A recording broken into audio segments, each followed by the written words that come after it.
Loin au sud de la Nouvelle-Zélande, là où la mer rugit sans fin et où les vents ne cessent jamais, se trouve une terre oubliée et solitaire appelée l'île Campbell.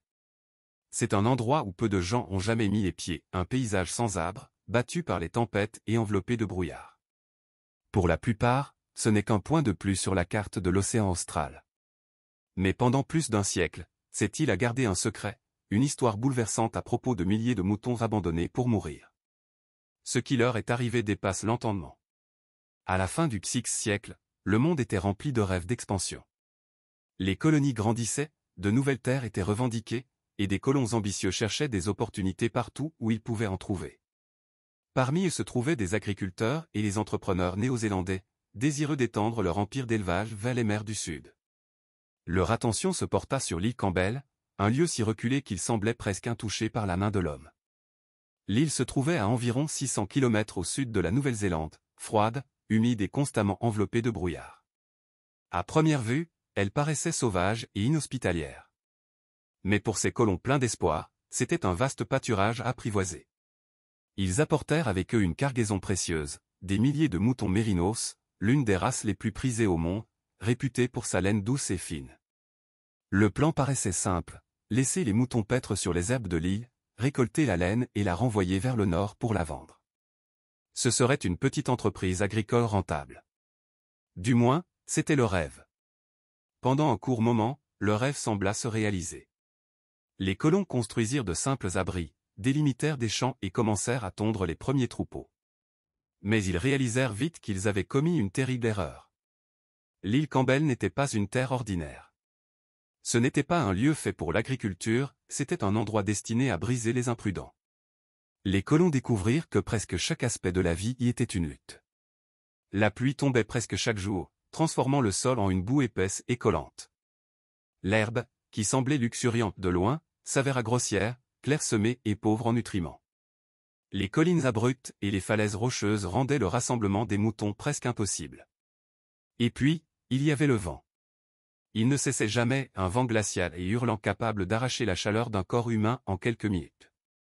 L'hiver apportait des tempêtes si violentes qu'elles détruisaient les bâtiments, dispersaient le bétail et laissaient les colons isolés pendant des mois. Les navires de ravitaillement ne pouvaient pas toujours atteindre l'île en sécurité. Les colons manquaient de nourriture, d'outils et de médicaments. La vie devint une lutte pour la survie. Quand l'économie mondiale changea au début du XX siècle, l'exploitation agricole déjà fragile s'effondra complètement. Dans les années 1930, les derniers habitants abandonnèrent l'île pour de bon. Ils laissèrent derrière eux leurs outils, leurs rêves et leurs moutons. Des milliers d'entre eux. Lorsque les navires s'éloignèrent, les moutons furent livrés à leur sort. Plus de fermiers pour les nourrir, plus de clôtures pour les guider, plus de tondeurs pour couper leur laine. Ils étaient seuls, piégés sur une île subantarctique balayée par les vents glacés, la végétation pauvre et les tempêtes constantes. Au début, beaucoup moururent. Les conditions étaient trop rudes. Sans abri ni nourriture régulière, ils succombèrent à la famine, au froid et aux maladies. Mais la nature, dans sa cruauté, sélectionna les survivants. Les plus forts, les plus résistants, les plus adaptables survécurent. Et lentement, au fil du temps, quelque chose d'extraordinaire commença à se produire. Décennie après décennie, génération après génération, les moutons de l'île Campbell commencèrent à changer. Sans humains pour les tondre, leur laine épaisse devint un problème. Lorsqu'elle poussait trop, elle absorbait l'eau de pluie et la boue, rendant les animaux lourds et glacés. Beaucoup moururent ainsi au cours des premières générations.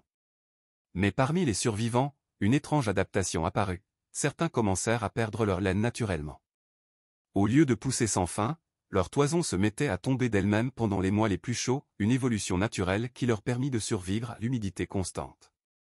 Les moutons se mirent aussi à se reproduire plus tôt que les mérinos domestiques, donnant naissance à un plus jeune âge afin de maintenir leur population malgré les conditions hostiles. Leurs corps changèrent également, ils devinrent plus petits, plus robustes, plus musclés, faits pour l'endurance plutôt que pour le confort. Leur laine s'épaissit, leurs visages s'aiguisèrent et leurs instincts devinrent sauvages. Ils ne se comportaient plus comme des animaux de ferme. Ils étaient devenus féroces, de véritables bêtes sauvages de l'île. En seulement quelques décennies, ils s'étaient transformés en une espèce entièrement nouvelle, une race façonnée par la nature, non par la main de l'homme. Et personne ne savait même qu'ils existaient. Pendant plus de 40 ans, l'île Campbell resta largement oubliée. Seules de rares expéditions scientifiques ou quelques navires de passage s'en approchèrent. Mais dans les années 1970, un événement inattendu se produisit. Un groupe de chercheurs arriva sur l'île dans le cadre d'une étude des territoires subantarctiques de la Nouvelle-Zélande. Ils s'attendaient à trouver un paysage vide et désolé. Au lieu de cela, ce qu'ils virent les stupéfia. Des milliers de moutons erraient librement sur les collines, sauvages, indomptés et florissants. Ils ne ressemblaient en rien aux mérinos autrefois introduits. Leur laine était inégale, leur comportement agressif et indépendant. Certains étaient massifs, d'autres petits et nerveux. C'était comme s'ils étaient revenus à une forme plus primitive. Mais les scientifiques remarquèrent aussi quelque chose d'inquiétant, l'île elle-même souffrait. Les moutons, par milliers, dévoraient chaque parcelle de végétation qu'ils trouvaient. Les délicats tapis de mousse, les plantes endémiques et les zones de nidification des oiseaux étaient détruits. L'écosystème même de l'île Campbell, l'un des plus uniques de l'hémisphère sud, s'effondrait sous le poids de ses survivants. Le gouvernement de la Nouvelle-Zélande faisait face à un terrible dilemme.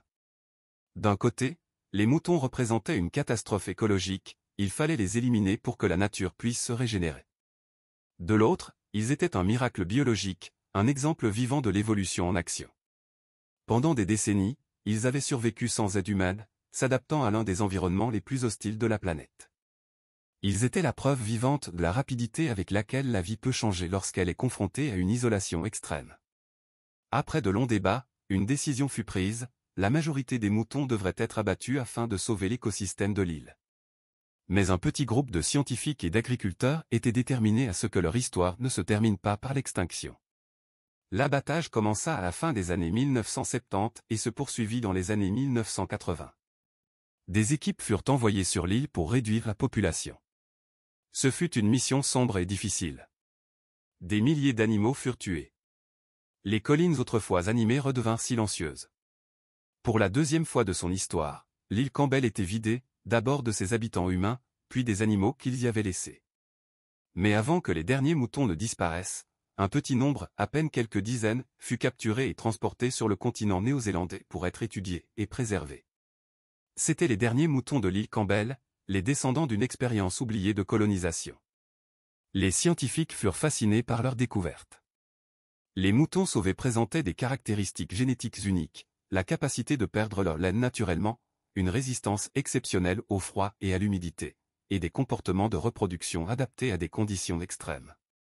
Leur ADN racontait une histoire d'évolution condensée en quelques décennies, un phénomène qui prend normalement des milliers d'années. Pour les chercheurs, c'était comme découvrir une capsule temporelle vivante. Pour les agriculteurs, c'était une occasion de préserver une lignée rare et remarquable.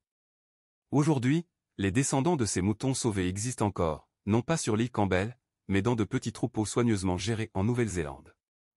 Les agriculteurs et les écologistes les considèrent comme un trésor génétique, un rappel de l'imprévisibilité de la nature. Leur histoire est encore étudiée par les biologistes, émerveillés par la rapidité de leur adaptation, prouvant que l'évolution n'est pas toujours un processus lent.